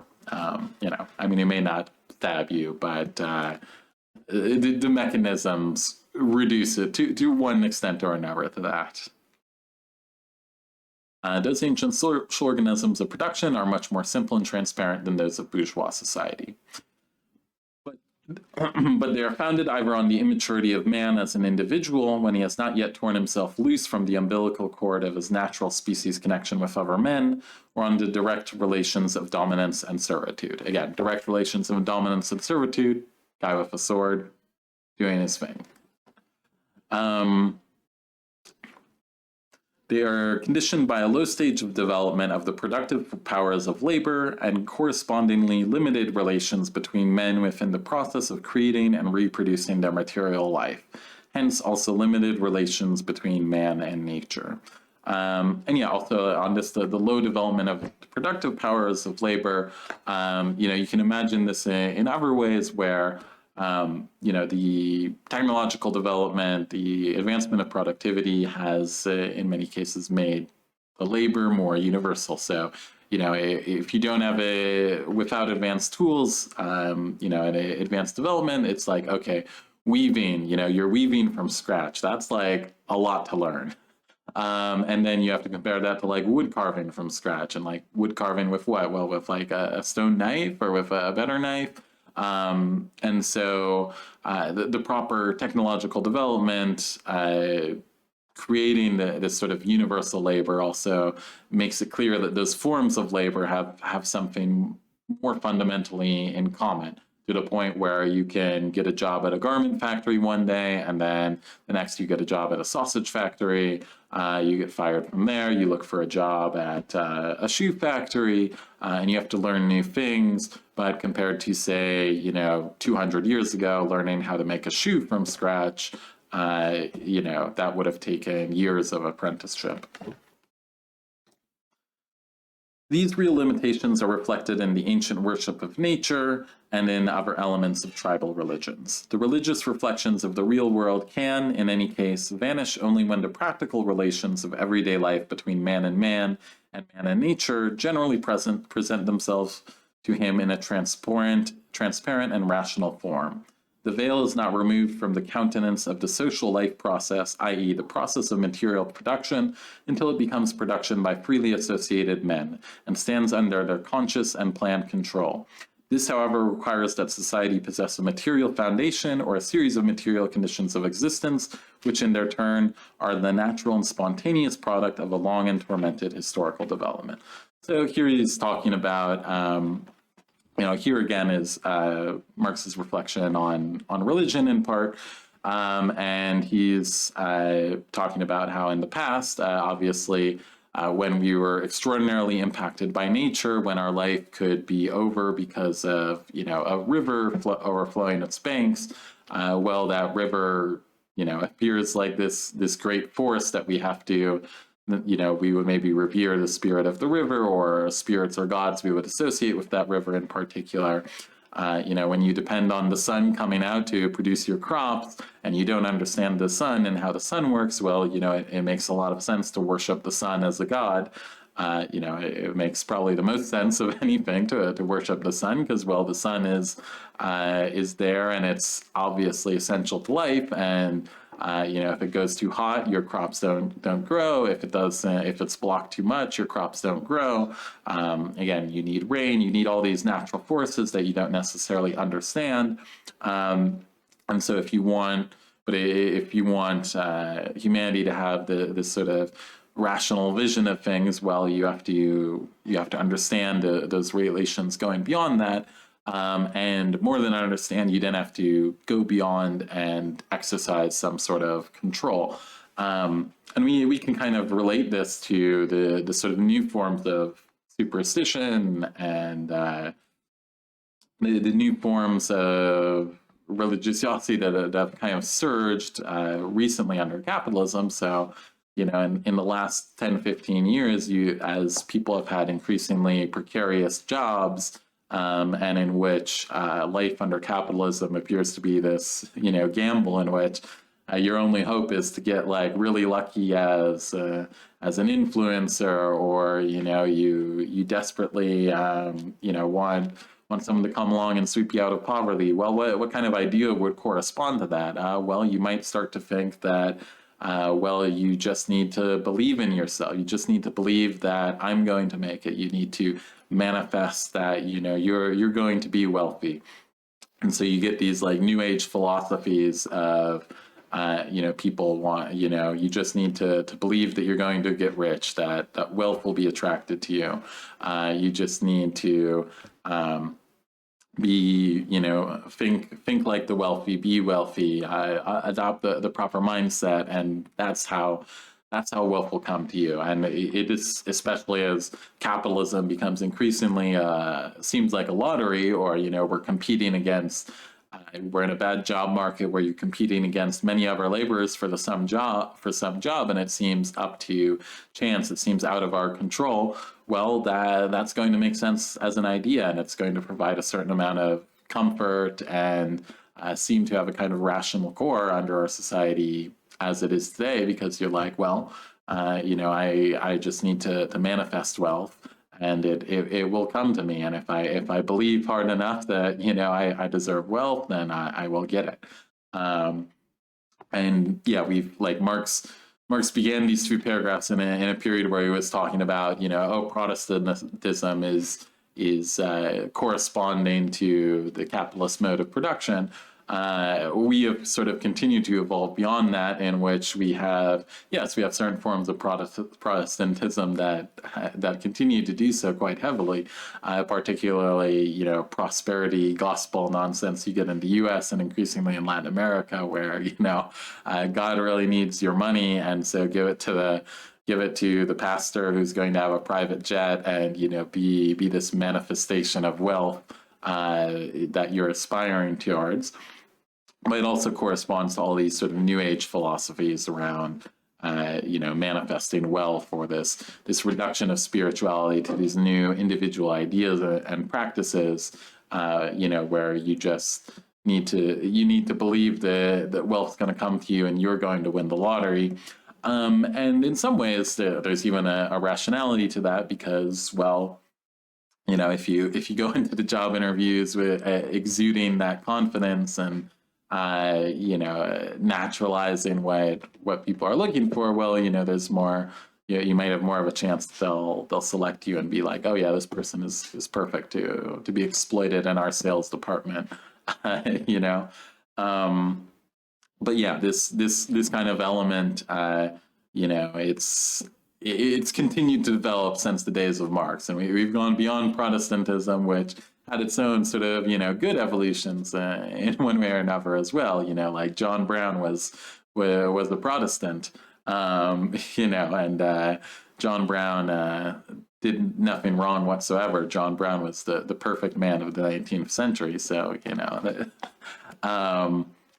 and we've since had evolutions within Protestantism that have created these new prosperity gospel philosophies that we see reproduced in these individual spiritual beliefs around winning the lottery of life through manifesting wealth. And it corresponds to the seeming randomness of the capitalist mode of production, and particularly how in this sort of late stage capitalism you have increasingly irrational speculation. So it's just like, pick the right crypto coin, who's get on the right crypto coin band and then get off soon enough. And well, what's the kind of ideology that can correspond to that? I don't know. You gotta get lucky. You gotta scam others before they scam you. And yeah, so we've since had further evolutions in the spirituality of capitalism that give us all the wonderful ideas we deal with on the internet today. Political economy has indeed analyzed value and its magnitude, however incompletely, and here we have a very large footnote. So let's take a step back, get into footnote mode. The insufficiency of Ricardo's analysis of the magnitude of value, and his analysis is by far the best, will appear from the third and fourth books of this work. These are Volume 3 and The Theories of Surplus Value. As regards value in general, classical political economy in fact nowhere distinguishes explicitly and with a clear awareness between labor as it appears in the value of a product and the same labor as it appears in the product's use value. Of course, the distinction is made in practice, since labor is treated sometimes from its quantitative aspect and other times qualitatively. But it does not occur to the economists that a purely quantitative distinction between the kinds of labor presupposes their qualitative unity or equality, and therefore their reduction to abstract human labor. For instance, Ricardo declares that he agrees with Destutt de Tracy when the latter says, "As is certain that our physical and moral faculties are alone our original riches, the employment of those faculties, labor of some kind, is our original treasure, and it is always from this employment that all those things are created which we call riches." It is certain, too, that all those things only represent the labor which has created them, and if they have a value or even two distinct values, they can only derive them from that, the value of the labor from which they emanate. We would here only point out, God, this is one of those footnotes. I'm gonna show you guys. This is the footnote. It continues. Ricardo imposes his own more profound interpretation on the words of Destutt. Admittedly, Destutt does say that all things which constitute wealth represent the labor which has created them, but on the other hand, he also says that they acquire their two different values, use value and exchange value, from the value of labor. He thus falls into the commonplace error of the vulgar economists, who assume the value of one commodity, here labor, in order in turn to use it to determine the values of other commodities. But Ricardo reads him as if he had said that labor, not the value of labor, is represented both in use value and in exchange value. Nevertheless, Ricardo himself makes so little of the dual character of the labor represented in this twofold way that he's forced to spend the whole of his chapter, Value and Riches, their distinctive properties, on a laborious examination of the trivialities of say. And at the end, he is therefore quite astonished to find that while Destutt agrees with him that labor is a source of value, he nevertheless also agrees with say about the concept of value. So here, I'm talking about another economist who is... well, he's talking about Ricardo and the debate within economics around value and their inability to really distinguish between use value and exchange value. And it also seems to me like this is talking about ways to try to understand labor, but instead of getting at this sort of universal aspect of labor, what they instead did was make labor into its own universal equivalent. So instead of gold or silver, there was the value of labor. And that would be one way to try and understand, labor within it, but it's not understanding the sort of component elements behind it. Like it's making labor into as if it was gold or as if it was silver, but it's not understanding this qualitative difference between the sale of labor as a commodity, and then what the labor is actually doing, and what is different about labor in producing and adding value to commodities. Political economy, we'll return to the start of the sentence since that was a long derail, and there will be a few of these throughout Capital. So get ready. Some of them are difficult. Political economy has indeed analyzed value in its magnitude, however incompletely, and has uncovered the content concealed within these forms. But it has never once asked the question why this content has assumed that particular form. That is to say, why labor is expressed in value, and why the measurement of labor by its duration is expressed in the magnitude of the value of the product. It is one of the chief failings of classical political economy that it has never succeeded, by means of its analysis of commodities, and in particular their value, in discovering the form of value which in fact turns value into exchange value. Even its best representatives, Smith and Ricardo, treat the form of value as something of indifference, something external to the nature of the commodity itself. The explanation for this is not simply that their attention is entirely absorbed by the analysis of the magnitude of value. It lies deeper.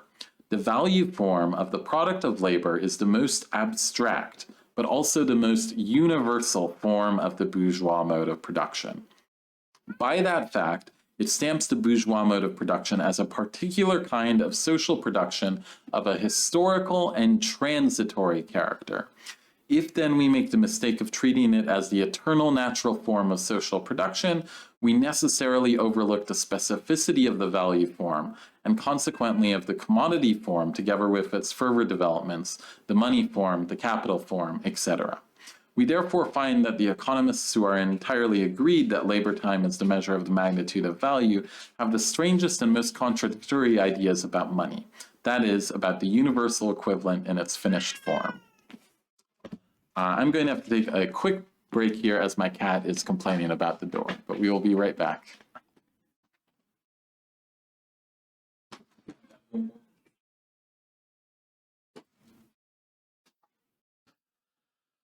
All right, cat attended to. Back to the value form, back to the commodity.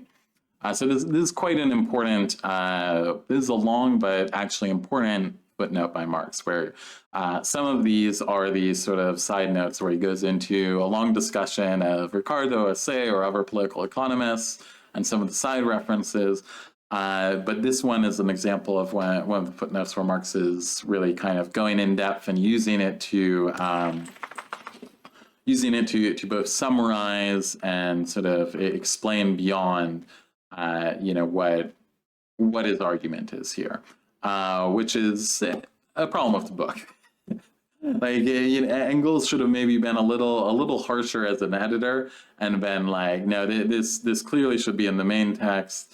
We need someone to, Marx maybe could have used an editor who is a little less enamored, so that some of these key important parts would be incorporated to the body of the text and the footnotes would be proper side notes.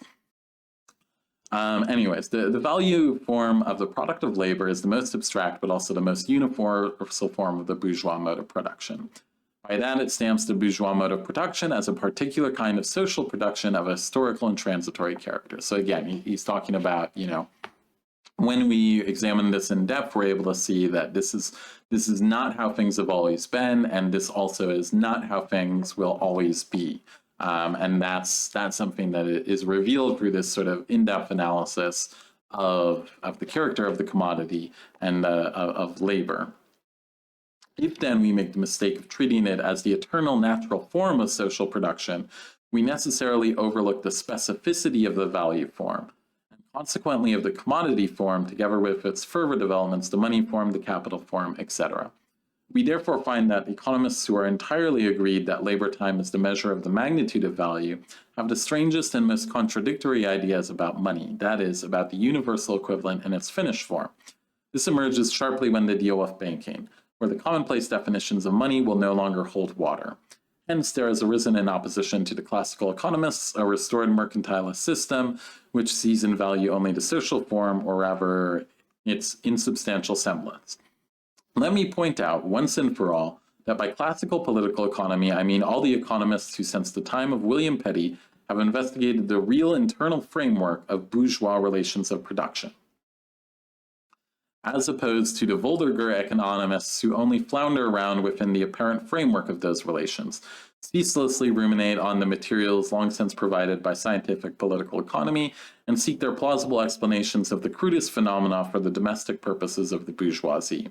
Apart from this, the vulgar economists confine themselves to systematizing in a pedantic way and proclaiming for everlasting truths the banal and complacent notions held by the bourgeois agents of production about their own world, which is to them the best possible one.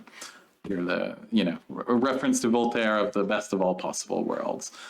So again, he's making this distinction between the classical political economists who really tried to understand economy and labor, and then this sort of later economics, which is just understanding within a series of foundations that are already presupposed and seen as, fundamentally universal.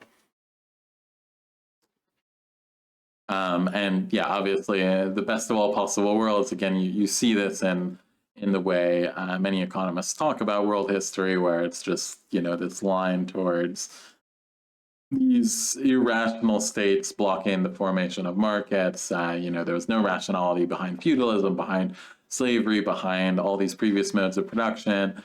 Humanity and human nature was just, waiting to adopt its natural form of commodity production, which, for some reason, humanity only managed to adopt in the last, 300-400 years. Or, they tell history as the history of, these irrational impediments to, man's natural nature in one form or another. All right, long footnotes. So let's return to the main text here. These formulas, which bear the unmistakable stamp of belonging to a social formation in which the process of production has mastery over man instead of the opposite, appear to the political economist's bourgeois consciousness to be as much a self-evident and nature-imposed necessity as productive labor itself. Again, so these formulas, go back. go back a bit. So Neverman once asked the question why this content is assumed that particular form, why labor is expressed in value, why the measurement of labor by its duration is expressed in the magnitude of the value of the product. So the why behind value, the why behind the expression of labor through value, etc. All of these have the specificity of belonging to our current social formation, the capitalist social formation, in which, as he puts here again, the process of production has mastery over man. This is a very good line, and one that becomes ever more relevant to us as you end up working Uber and you got this app that's just determining via algorithm how much you should be paid, where you should go, what you do next, every aspect of your life. You don't even have a human you interact with. You just get a notification on your phone to go here, do X, go to Y, in which the process of production has total mastery over you. It has total mastery over us, even has mastery over the agents within it who are adopting, who are in their own way personifying capital, personifying capital's interests. If they were to not do that, they would be replaced by another human agent willing to personify capital in the same way. And in this way, the process of production controls us. In many ways, there's much discussion of the algorithmic, the algorithm determining everything, or this fear of AI ruling us, some new future singularity AI ruling us and determining all in accordance to algorithms, but in reality, the capitalist mode of production has already been, a system in which all of our human society has been subordinated to an algorithm, the algorithm. We're going to get to that algorithm exactly in the later chapter, which is MCM prime. We will get to that algorithm soon enough. But that algorithm, that expression of the process of production has achieved mastery over us, and we are living in this society in which mankind does not have mastery over its own existence. And obviously, stepping forward from that, doing that reunification we talked about of the political and economic, but on a new, greater plane, that is, stepping beyond the capitalist mode of production. Hence, the pre-bourgeois forms of the social organization of production are treated by political economy in much the same way as the fathers of the church treated pre-Christian religions. So an excellent summary in which, everything before, bourgeois society is just this strange, irrational thing that has no sense, that doesn't correspond to reality. We were just waiting for the universal truth of capitalist production to make itself felt in accordance with the needs of the universal human nature. And yeah, it is, as Marx points out, it is a quite religious conception of human and social history. We have another long footnote here, which includes quotes from Marx himself. The economists have a singular way of proceeding. For them, there are only two kinds of institutions, artificial and natural. The institutions of feudalism are artificial institutions. Those of the bourgeoisie are natural institutions. In this, they resemble the theologians, who likewise establish two kinds of religion. Every religion which is not theirs is an invention of men, while their own is an emanation of God. Thus, there has been history, but there is no longer any. This is from Karl Marx, The Misery of Philosophy, which is his polemic with Proudhon. Then he goes on. Truly comical is Bastiat, who imagines that the ancient Greeks and Romans lived by plunder alone. For if people live by plunder for centuries, there must, after all, always be something there to plunder. In other words, the objects of plunder must be continually reproduced. It seems, therefore, that even the Greeks and the Romans had a process of production, hence an economy, which constituted the material basis of their world as much as the bourgeois economy constitutes that of the present-day world. Or perhaps Bastiat means that a mode of production based on the labor of slaves is based on a system of plunder. In that case, he is on dangerous ground. If a giant thinker like Aristotle could err in his evaluation of slave labor, why should a dwarf economist like Bastiat be right in his evaluation of wage labor? I seize the opportunity of briefly refuting an objection made by a German-American publication to my work on the critique of political economy. My view is that each particular mode of production and the relations of production corresponding to it at each given moment, in short, the economic structure of society, is the real foundation on which arises a legal and political superstructure and to which correspond definite forms of social consciousness, and that the mode of production of material life conditions the general process of social, political, and intellectual life. Again, this is a restatement of very, very famous sentences from Marx's preface to his contribution to the critique of political economy. And yes, as Fiblin's put, AI hijacked your brain, but it has hijacked all our brains, and it is only, we have had our brains hijacked before AI. We have had our brains hijacked, our society hijacked by capital, by the algorithm of capital, which has dominated us and driven us forward and, forced us in different ways that do not correspond to any sort of, social consensus, to any, as Marx had put it, association of free men determining our social future together. We only see the growth of capital and how our labor and how everything we do has value in terms of making capital grow and grow. But that's something we're going to continue to build on as we go forward. And as Marx will explain, from out of the foundation of this understanding of the commodity, he will then start to explain, the foundation of how those exchanges happen and how we get this push towards capital and capitalism. The degree to which some economists are misled by the fetishism attached to the world of commodities, or by the objective appearance of the social characters of labor, is shown, among other things, by the dull and tedious dispute over the part played by the nature in the formation of exchange value. Since exchange value is a definite social manner of expressing the labor bestowed on a thing, it can have no more natural content than has, for example, the rate of exchange. As the commodity form is the most general and the most undeveloped form of bourgeois production, it makes its appearance at an early date, though not in the same predominant and therefore characteristic manner as nowadays. Hence its fetish character is still relatively easy to penetrate. But when we come to more concrete forms, even this appearance of simplicity vanishes. Where did the illusions of the monetary system come from?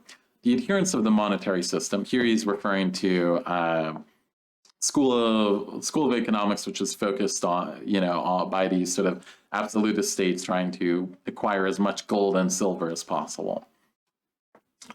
The adherents of the monetary system did not see gold and silver as representing money as a social relation of production, but in the form of natural objects with peculiar social properties. And what of modern political economy, which looks down so disdainfully on the monetary system? Does not its fetishism become quite palpable when it deals with capital? How long is it since the disappearance of the physiocratic illusion that ground rent grounds out of the soil, not out of society? So here he's referring to another school of political economy.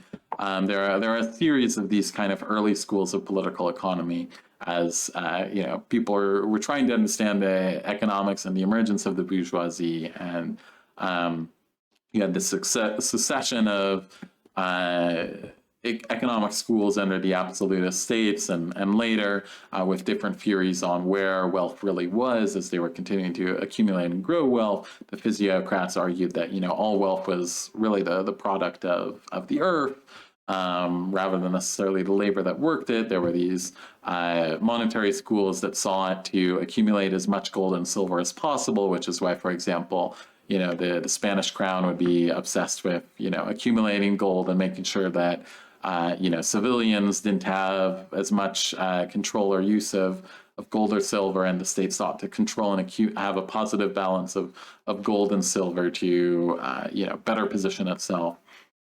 And Marx is talking about all of these sort of successive stages in economics, which today are kind of looked down upon. And he's also posing the question to the contemporary economists. Well, those were the predominant ideas of the time, and they corresponded to certain aspects of social reality. But it was necessary, and eventually things went beyond them, as they must have done, to discover the more underlying truths. And he's saying to bourgeois economists, well, you guys are next. You guys are also a certain understanding of society which corresponds to some of the forms and needs that are real in our society today. But you're not sitting there on this having discovered this absolute universal static truth. No, things are going beyond that. And you're going to be viewed in the same way you view these older schools of political economy. But to avoid anticipating, we will content ourselves here with one more example relating to the commodity form itself. If commodities could speak, they would say this: our use value may interest men, but it does not belong to us as objects. What does belong to us as objects, however, is our value. Our own intercourse as commodities proves it. We relate to each other merely as exchange values. Now listen how these commodities speak through the mouth of the economist. Value is a property of things, riches, of man. Value in this sense necessarily implies exchanges. Riches do not. This is from, doesn't have an author, but an 1821 work. Riches are the attribute of man. Value is the attribute of commodities. A man or a community is rich. A pearl or a diamond is valuable. A pearl or a diamond is valuable as a pearl or diamond. And this is from S. Bailey. So far, no chemist has ever discovered exchange value, either in a pearl or a diamond. The economists who have discovered this chemical substance, and who lay special claim to critical acumen, nevertheless find that the use value of material objects belongs to them independently of their material properties, while their value, on the other hand, forms a part of them as objects. What confirms them in this view is the peculiar circumstance that the use value of a thing is realized without exchange, i.e., in the direct relation between the thing and man, while inversely, its value is realized only in exchange, i.e., in a social process. Who would not call to mind at this point the advice given by the good Dogberry to the night watchman Seacole? We got an old reference here. In Shakespeare's comedy Much Ado About Nothing. Oh, now I feel bad. I should have read that, but I have not, unfortunately. Shakespeare reference. So Marx plays us all. He makes us feel bad for not having read enough Shakespeare. To be a well-favored man is the gift of fortune, but reading and writing comes by nature. And here we have another side note. Both the author of Oppositions and S. Bailey accuse Ricardo of converting exchange value from something relative into something absolute. The reverse is true. He has reduced the apparent relativity which these things possess to the true relation hidden behind the appearance, namely their relativity as mere expressions of human labor. If the followers of Ricardo answer Bailey somewhat rudely, but by no means convincingly, this is because they are unable to find in Ricardo's own works any elucidation of the interconnection between value and the form of value, or exchange value. So yeah, here, important emphasis in the last paragraph, again, where Marx is repetitive in this work, but he's repetitive in a way that's necessary. He's again saying much of what he's been arguing throughout this whole chapter leading up to it. So far, no chemist has ever discovered exchange value either in a pearl or a diamond. This exchange value is not something that you can see. It is not a physical aspect in any way. It is purely a social relationship. And yet, we understand these objects as having social relationships. How can an object have a social relationship? It's an object. The social relationship only exists with us. And yet we see the objects as containing our sociality, as our society. Our society has become alien to us and has become contained within these objects that then relate to us, that relate over us. Again, bringing it back to the sort of contemporary example of, the algorithm dominating us. Again, the algorithm dominating us has existed long before the invention of the computer. The algorithm, which is, we're going to see as a product of building off of how these commodities relate to ourselves. But we have already become dominated by objects external to us. We have already become dominated by the very objects we create, which have taken on the living aspects of our sociality and left us with, the dead relations between each other. And that is something that isn't universal. It doesn't have to be universal. We can move beyond that, and necessarily we will at a certain point. But to get there, well, first we must understand, even in more depth, how these commodities relate to each other, how they build on top of each other, and how new layers of obfuscation are going to be introduced. Because here we're still talking, throughout all these chapters, we're still talking about, basic commodity production in a way that is still even relating to things like, I myself make a cart, and then I put it on the market, and then I sell that cart, which embodies a certain amount of social value. But going forward, we're then going to introduce other aspects. We're going to introduce the collective organization of labor. We're going to introduce machinery. We're going to introduce capital. And so that is where we're going on the basis of understanding the commodity and how the commodity functions in our society. And that will be the start of chapter 2 for us, which we are not going to start tonight because I have already spent quite a long time talking. But thank you everyone for joining for this, getting through the first chapter of Capital, which is arguably the most difficult, or one of the most difficult ones. The first 2 to 3 chapters are, Marx himself points out, as being the hardest, the most difficult. There's the most work with abstraction, and you have to, again, especially for us, living in a society where there isn't even peasant production to look at, breaking our minds in a way to understand a sociality outside of that, or the sociality that precedes that, is an extremely difficult act of thinking. And kind of like, I would compare it in some ways to, the kind of process your mind goes through when for the first time you learn and really understand like a second language. You have to kind of like break your mind a little bit and reorganize it to understand this world in which, there's more than one language for describing things. There's more than one language for thinking, working through ideas.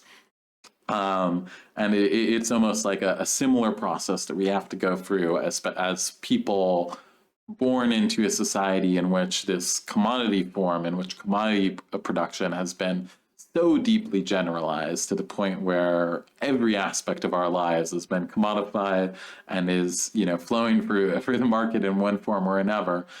We have to do this really hard work of stepping back, understanding the abstraction, going sort of outside of our existence, and then like reconstructing our social world in this slow, difficult process to understand these things that have become naturalized. It's like, how does a fish understand what is water? Well, humans have a greater capacity than most fish, or most humans have a greater capacity than fish. But it's still something difficult. It requires that abstraction. It requires this extensive work to understand something that is so naturalized to us. But it's something that we can be done, and we can work to understand, and not only our present, but we also understand the past. And with that, we can have in mind the sort of potentialities of the future. And yeah, again, returning to that one earlier paragraph, which is important to highlight and important to keep in mind on page 171. Just return there briefly as we wrap this up, because this is one of the very few places in Capital where he talks about more than how the capitalist system works, but, you know, projects in the future. Let us finally imagine, for a change, an association of free men working with the means of production held in common and expending their many different forms of labor power in full self-awareness as one single social labor force. You know, and we have, as I mentioned, this, you know, this kind of less alien, unalienated labor, the kind of thing we do in our survivor crafting RPGs, but as a society, coming together, determining our labor, determining how we're going to work things, reunifying the economic and political, but doing it on a higher social level where it is no longer in this previous form where, yes, it was united because there was a guy with a sword who could tell you what to do.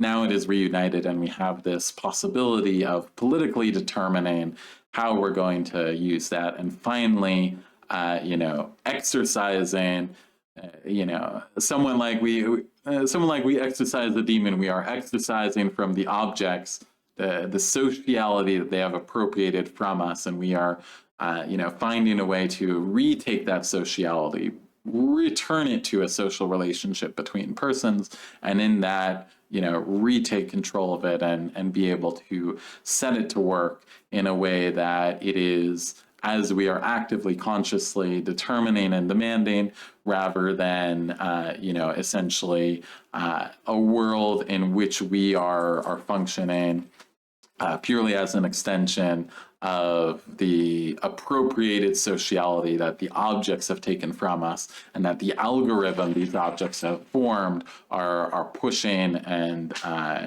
forcing us into. And yeah, with that, I think we will wrap up chapter 1, and I will call it here for tonight. I will be publishing the VOD of this afterwards. It will take me a little while to edit it because it takes like hours, because these are very long videos. And so it doesn't take long to edit it, but it takes my computer like 6 hours to render it afterwards. But yes, thanks everyone for stopping by for our little Capital reading group here. And next Sunday, we will be stepping on to begin the chapter 2, the process of exchange, which will be another, maybe less difficult than the first chapter. There's a lot of heavy things in the first chapter, but yeah, we will be going from there, and we will build up to understand eventually what is this algorithm? What is this algorithm that is commanding us? What is this algorithm of capital?